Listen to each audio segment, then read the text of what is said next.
I got a huge piece of cactus, probably about like that big worth of cactus, and I took it home, chopped it up, cooked it in a rice cooker for about 8 hours, and did the whole rest of the process, juicing and all that.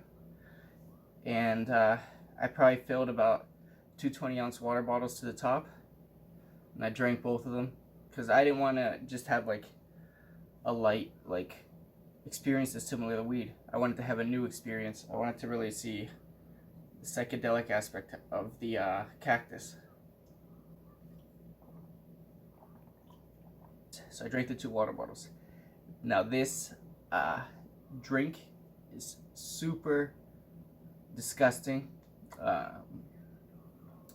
very, very hard to drink and not puke.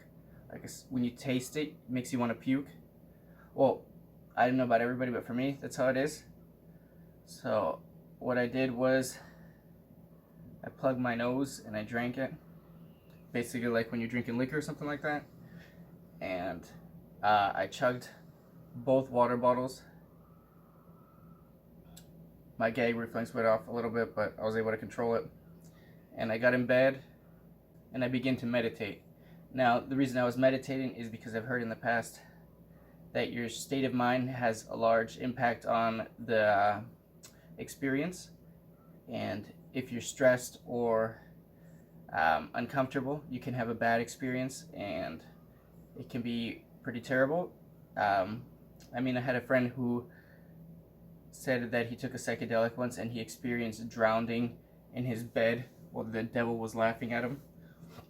Okay, so what I thought was the way to control this best would be to meditate, to be in a completely relaxed state of mind. So that way it's just me and the plant and no influence from my emotion. So I meditated until the plant hit me. The plant takes about 2 hours to hit, right? I meditated and eventually the plant started to hit. And I started to leave the room. I started to appear in different places all at once.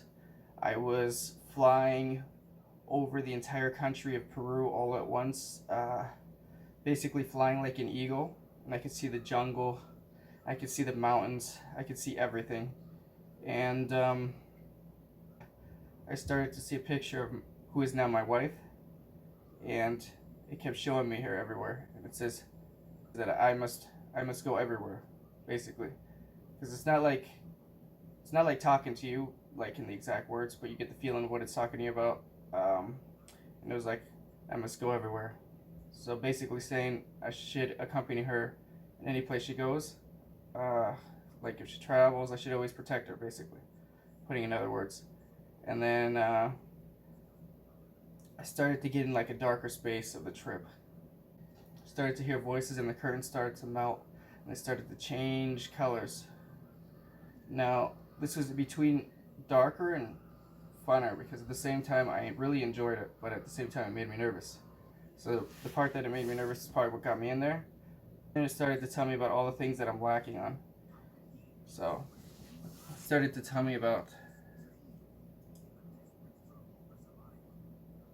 it started to give me advice, but it started to give me advice in like a very harsh way, like mocking me, telling me I'm weak, telling me I'm a bitch, I'm a pussy, telling me that the only reason that I don't achieve the type of things that I want to achieve is because I'm weak, or that I can't dominate certain situations is because I'm not mentally there.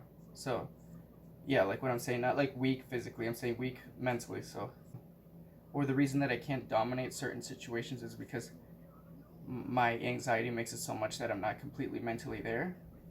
And it was telling me that I need to control, basically telling me that I need to control this part of my thinking.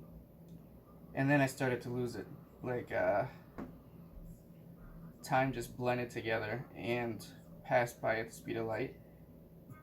And right as the sun was rising, a man came into my room dressed into a suit. This is like, I don't know, I guess like since I drank such a high dosage, I had like a very strong hallucination.